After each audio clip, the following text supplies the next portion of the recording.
All right, so Ross Bird says in Matthew's genealogy, Jesus is said to be the son of Joseph, who is the son of Jacob, which draws the mind to the Joseph of Genesis. Obviously, Jesus is in the line of Judah, not Joseph. But in many ways, Jesus seems to embody Joseph, who redeemed Judah through a long, benevolent trick, which led to his repentance. How much do you think we should read into the symbolism of Jesus' father's name? Seeing Jacob, Joseph, Jesus at the end of the genealogy almost seems like a renewed cycle, plus symbolic meaning seems to count for more in Jesus' genealogy since he's not blood related to his father. Yeah, good point there, Ross. It's like symbolism definitely matters in the genealogy of Jesus because Joseph is not his father. That makes a lot of sense, and I think you're right. That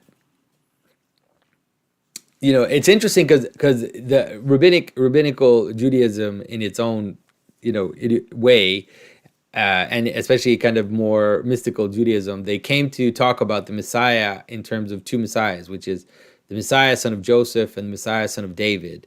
And in some ways, you can understand it in terms of the story, the way in which those two Messiahs function very differently, which is that David comes from the outside, you could say, right, is the youngest, is the legitimate, the hidden king that at first is not outside, that almost seems like an enemy to the king, but then ultimately comes to found Jerusalem and to plan the temple. And so you have this one image of the Messiah, and then you have the image of Joseph, that is the legitimate son, the beloved son, who is then and also David is also the beloved son in another way.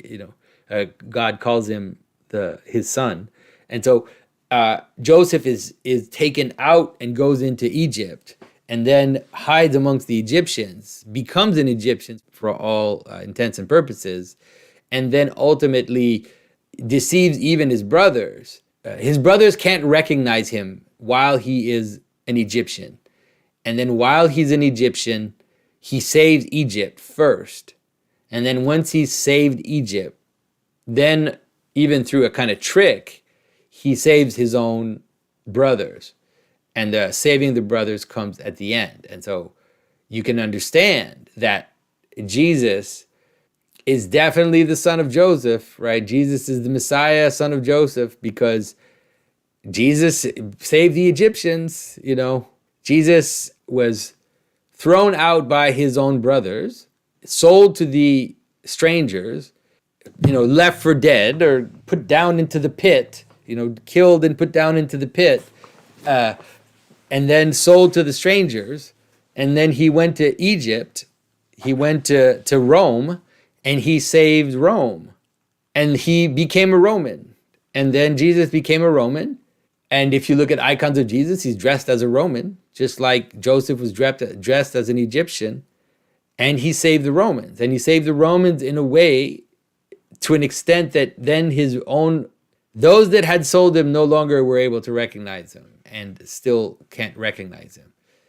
And so how is that all going to end? We'll see how it all ends. I think the story at least rings very true to me in terms of to the extent to which Jesus looks like Joseph is astounding.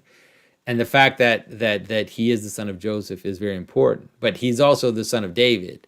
And that is also part of his symbolism as well, especially if you take the symbolism eschatologically. Like if you take all the symbolism of Christ from the birth in the stable all the way to the vision of the Son of Man, coming down to judge the world, you'll see that it's all there, But also David, So anyway, so I don't want to go too much into that, but that's definitely important to understand.